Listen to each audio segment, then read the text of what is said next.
Hello, bonjour, j'espère que vous allez bien. Moi, je vais très bien et on se retrouve aujourd'hui avec une nouvelle vidéo. Et le thème de ma vidéo d'aujourd'hui, c'est écoute et décide d'obéir à Dieu cette année. Écoute et décide d'obéir à Dieu cette année. Nous allons aller dans Romains 12 à partir du verset 2. Je lis au nom de Jésus. Ne vous conformez pas au siècle présent. Ne vous conformez pas au siècle présent, mais soyez transformés par le renouvellement de l'intelligence, afin que vous discerniez quelle est la volonté de Dieu, ce qui est bon, agréable et parfait. Je reprends. Ne vous conformez pas au siècle présent, mais soyez transformés par le renouvellement de l'intelligence, afin que vous discerniez quelle est la volonté de Dieu, ce qui est bon, agréable et parfait. À une autre version Parole de vie, dit ceci. Ne prenez pas comme modèle le monde actuel. Ne prenez pas comme modèle le monde actuel, mais soyez transformés par le renouvellement de votre intelligence pour pouvoir discerner la volonté de Dieu, ce qui est bon, ce qui lui plaît, ce qui est parfait. Pour pouvoir discerner la volonté de Dieu, ce qui est bon, ce qui lui plaît, ce qui est parfait. Amen. Maintenant, le prochain verset, c'est Actes 5, verset 29. Pierre et les apôtres répondirent, il faut obéir à Dieu plutôt qu'aux hommes. Il faut obéir à Dieu plutôt qu'aux hommes. Le thème de ma vidéo d'aujourd'hui, c'est écoute et décide d'obéir à Dieu. Tout ce que Dieu attend de toi cette année, c'est que tu l'écoutes et que tu obéis. Tu écoutes et que tu obéis sans réfléchir. Arrête de réfléchir. Obéis à Dieu. Parce que ce qui fait plaisir à Dieu, c'est l'obéissance. Nous allons aller dans la Bible et nous allons voir des personnages bibliques, des personnes qui ont obéi à la voix de Dieu et des personnes qui ont désobéi à Dieu, qui ont préféré écouter la voix des autres que d'écouter la voix de Dieu parce qu'ils craignaient plus les autres que Dieu. Et ça a eu des répercussions dans sa vie et nous allons voir ça ensemble dans cette vidéo. Allons dans 1 Samuel 15. Nous allons lire. Samuel dit à Saül, « C'est moi que l'Éternel a envoyé pour te rendre roi sur son peuple, sur Israël. Écoute donc ce que dit l'Éternel. Écoute donc ce que dit l'Éternel. Ainsi parle l'Éternel des armées. Je me souviens de ce qu'Amalek fit à Israël lorsqu'il lui ferma le chemin à sa sortie d'Égypte. Va maintenant, frappe Amalek et dévoue par interdit tout ce qui lui appartient. Tu ne l'épargneras point et tu feras mourir hommes et femmes, enfants et nourrissons, bœufs et brebis, chameaux et ânes. » Saül marcha jusqu'à la ville d'Amalek et mit une embuscade dans la vallée. Saül battit Amalek depuis Avila jusqu'à Chou, qui est en face de l'Égypte.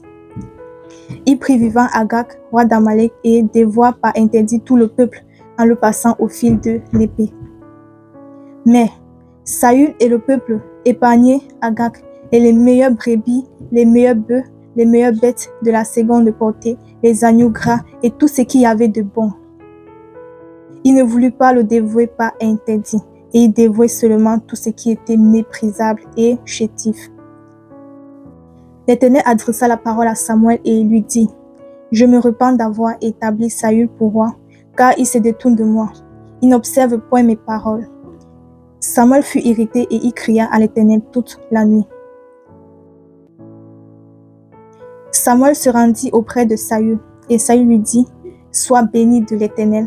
J'ai observé la parole de l'Éternel. » Samuel dit, « Qu'est-ce donc que ce bêlement de brebis qui parvient à mes oreilles, et ce mugissement de bœuf que j'entends? » Saül répondit, « Ils les ont amenés de chez les Amalécites, parce que le peuple a épargné les meilleurs brebis et les meilleurs bœufs, afin de les sacrifier à l'Éternel, ton Dieu, et le reste nous l'avons dévoué par interdit. » Samuel dit, « Lorsque tu étais petit à tes yeux, n'es-tu pas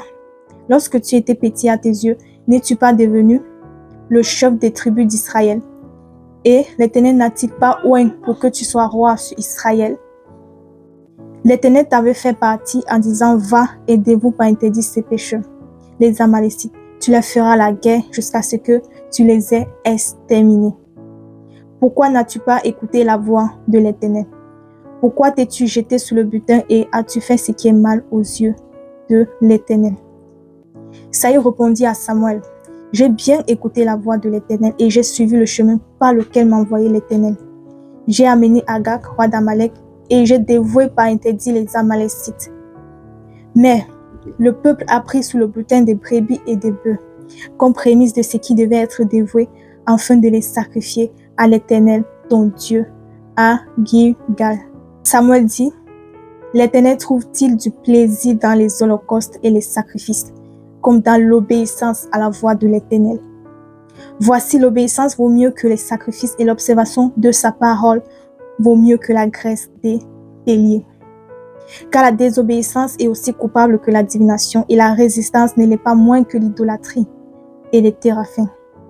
Puisque tu as rejeté la parole de l'Éternel, il te rejette aussi comme roi. Saül, c'est celui que Dieu a établi comme roi sur Israël. Maintenant, Dieu a envoyé Samuel de venir dire à Saül que il se souvient de ce que Amalek les a fait lorsqu'il vous ferma le chemin de la sortie d'Égypte. Maintenant, va et frappe Amalek, détruis tout ce qui leur appartient.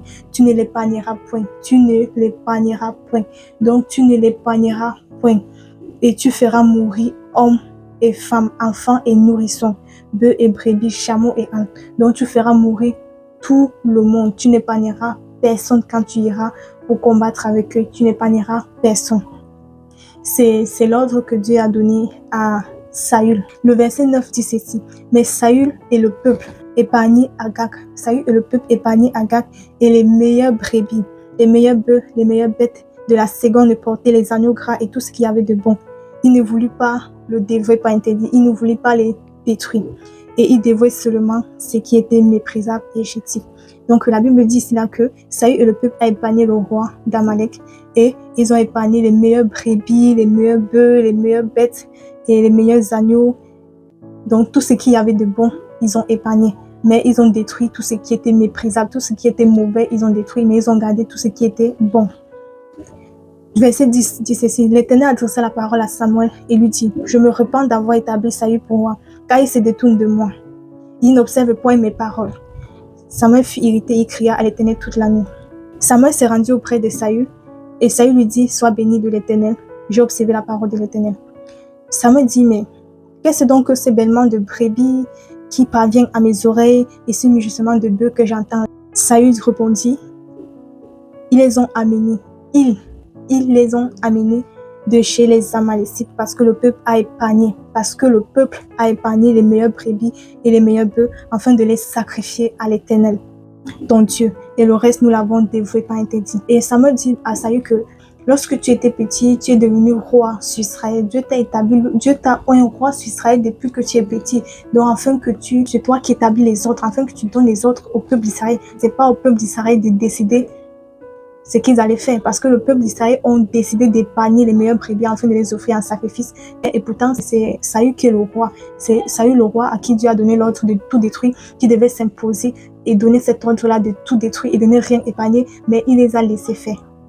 Il les a laissés faire, il n'a rien dit, il ne s'est pas imposé, il n'a rien dit au peuple qui était en train de faire ce que Dieu ne voulait pas. Et pourtant, c'est lui le roi, c'est lui qui devait donner les ordres sur Israël. Et s'il donnait les ordres à Israël devait obéir. S'il disait à Israël que non, vous ne devez rien épargner parce que voici ce que Dieu a dit, le peuple allait obéir, le peuple allait l'écouter et obéir parce que c'est lui que Dieu a établi roi. Mais lui, il n'a rien fait. Verset 18. L'Éternel t'avait fait partir en disant, va, aidez-vous par interdit ces pécheurs, les Amalécites, tu les feras la guerre jusqu'à ce que tu les aies exterminés. Pourquoi n'as-tu pas écouté la voix de l'Éternel? Pourquoi n'as-tu pas écouté la voix de l'Éternel? Pourquoi t'es-tu jeté sur le butin et as-tu fait ce qui est mal aux yeux de l'Éternel? Saül dit que j'ai bien observé tout ce que Dieu a dit, mais c'est le peuple qui a fait autrement. Le peuple a décidé d'épargner les brebis afin de les offrir en sacrifice à l'Éternel. Samuel dit, l'Éternel trouve-t-il du plaisir dans les holocaustes et les sacrifices comme dans l'obéissance à la voix de l'Éternel? Voici, l'obéissance vaut mieux que les sacrifices et l'observation de sa parole vaut mieux que la graisse des béliers. Car la désobéissance est aussi coupable que la divination, la restante ne l'est pas moins que l'idolâtrie et les téraphins, puisque tu as rejeté la parole de l'Éternel. Il te rejette aussi comme roi. Amen. Le peuple était ignorant de ce que Dieu avait dit. Ce n'était que le roi qui savait qu'il fallait tout exterminer, mais le peuple n'était pas au courant. Donc, quand le peuple a pris cette décision avec une bonne intention d'offrir ça en holocauste à Dieu, le roi devait dire non. Dieu a dit qu'on doit tout exterminer, mais il n'a rien dit. Du coup, Samuel dit que l'Éternel ne prend pas du plaisir aux sacrifices et aux holocaustes. Il prend du plaisir à l'obéissance à sa parole, à l'obéissance à sa voix. Alors Saül dit à Samuel, j'ai péché car j'ai transgressé l'ordre de l'Éternel et je n'ai pas obéi à tes paroles. Je craignais le peuple et j'ai écouté sa voix. Au lieu d'écouter la voix de Dieu, il a écouté la voix du peuple parce qu'il craignait le peuple que Dieu. Il avait plus peur du peuple que Dieu, mais ce sont des erreurs que des personnes commettent dans ce monde d'écouter, d'avoir peur des autres au lieu d'avoir peur de Dieu. Arrêtez d'avoir peur des gens. Arrêtez d'avoir peur des gens et la crainte de l'Éternel. La Bible dit que l'obéissance vaut mieux que tous les sacrifices. L'obéissance vaut mieux que toute chose. Donc arrêtez d'avoir peur des autres, ayez plutôt la crainte de Dieu, écoutez la voix de Dieu et obéissez à la parole de Dieu. Quand tu n'obéis pas à Dieu, Dieu te rejette. Quand tu n'écoutes pas la voix de l'Éternel, il te rejette. Il a enlevé Saül de sa royauté, il a remplacé Saül de sa royauté. Voilà les conséquences de la désobéissance. Alors refusez d'être comme Saül. Refusez d'être comme Saül cette année. Refusez d'être comme Saül cette année qui n'a pas écouté la voix de Dieu, qui n'a pas obéi à Dieu. Mais soyez plutôt comme Abraham. Abraham qui a écouté et qui a obéi à la voix de l'Éternel. La Bible dit que Dieu a dit à Abraham, va-t'en de ton pays, de ta patrie et de la maison de ton père, dans le pays que je te montrerai. Et le verset 4 dit, Abraham partit comme l'Éternel lui avait dit. Abraham a écouté, il a obéi. Abraham a écouté, il a obéi sans se poser des questions, sans réfléchir, sans dire pourquoi. Et la Bible dit, parce que Abraham a écouté, parce qu'il a obéi, Dieu a dit, je bénirai ceux qui te béniront. Je maudirai ceux qui te maudiront et toute la famille de la terre seront bénies en toi. Dieu a dit à Abraham que je te bénirai, je rendrai ton nom grand. Parce que tu as écouté, parce que tu as obéi, je te bénirai et je rendrai ton nom grand. Quand tu écoutes la voix de l'Éternel et que tu obéis, Dieu te bénit, Dieu te bénit, Dieu te lève. Et Dieu fait de toi une source de bénédiction. Une source de bénédiction. Dieu te bénit, il te lève, il marche avec toi. Et il fait de toi une source de bénédiction comme il a fait à Abraham. Refuse d'être comme Saül cette année qui n'a pas écouté la voix de Dieu, qui a désobéi et Dieu l'a rejeté. Dieu l'a rejeté. Donc sois comme Abraham qui a écouté la voix de Dieu et qui a obéi sans discuter, sans réfléchir et Dieu l'a béni. Si tu veux être béni cette année, décide d'obéir à Dieu cette année. Si tu veux être béni cette année, décide d'obéir à Dieu cette année. Tout ce que Dieu te demande de faire, obéis sans réfléchir, car c'est pour ton bien. La Bible dit que toutes choses concourent au bien de ceux qui aiment l'Éternel et qui sont appelés selon son dessein. Croyez-moi mes amis, Dieu est bon, il est fidèle. Tout ce que tu as fait, c'est juste écouter et obéir. Et tu verras ce qu'il fera pour toi. Ce qu'il a fait dans la vie d'Abraham, il le fera dans ta vie. Crois-le, il le fera. Tout ce qu'il te demande, c'est écouter et obéir. Car il prend du plaisir dans l'obéissance et non pas dans les sacrifices. Amen. Amen. Décide d'obéir à Dieu cette année. Amen. Alors les amis, c'est la fin de la vidéo. Soyez bénis par cette vidéo. Soyez bénis par cet enseignement. N'oubliez pas de vous abonner, liker et partager car je crois que ça peut aussi aider une autre personne. Donc n'oubliez pas de partager et aussi de vous abonner, de liker. Et je vous dis au revoir.